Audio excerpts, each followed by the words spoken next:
Hello everyone! Magluto na po ta. So karon is na ako'y mga Ricardo Sayandam kauban si Coco Mama. Alam nyo na kung unsay akong lutoon kana ako'y gata. Di pa papa ko napakita. So karon sugdan na nato ang atong pag-isa. Nagputang kong mantika ug ihulog ang akong bawang. Sunod ang Bombay, di ba? Sila nang bahala diha nga maluto silang duha diha ay mekos-mekos ng ponggang-pongga hanggang mga moy sila.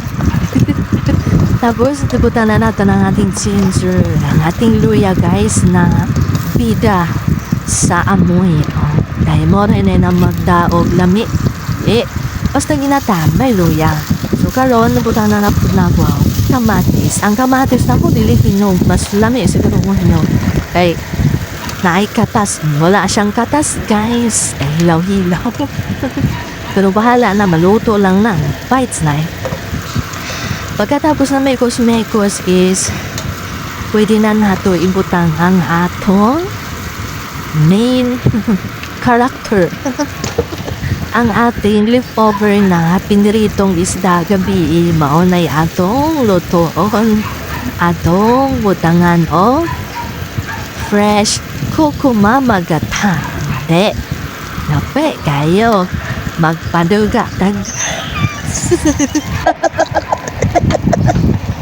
magpagatas guys. So diba dito pagkata tagay para magkasabaw ba o naman pag sige tubig ra di ba na itong gata di isa tag tubig pwede naman po na siya kuan tubig lang ibutang para nakaisapaw-sapaw pero pwede naman natin i-improve tangan na to gata tapos putangan ko na po siling haba para pampabango tapos asin at magic i-magic na lang natin ang ating timpla guys gawing bawi kay nakalimutan man nako na og paminta wala ko ang kapalit og paminta so kapoy naman adtog tindahan ka nakasugod ang luto wala ko paminta bahala na si Magic sarap dyan siya na ang bahala tapos ipakulo ko lang pagkakulo na niya is hinahinay lang kabasig madugmok din na pwede na to yung mekos-mekos ng bonggang-bongga pinakulo ko lang siya kahit konti mga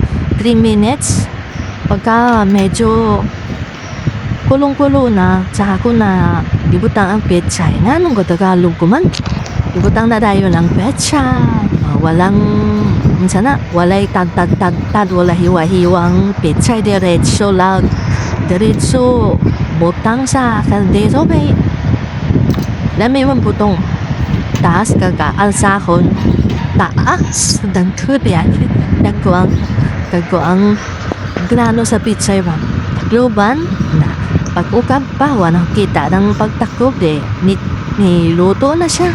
Diba? Ang bilis la. Kaya luto naman ang isda. Mabilis na lang. Pakuluan lang yung Coco Mama. Awa na. Bye!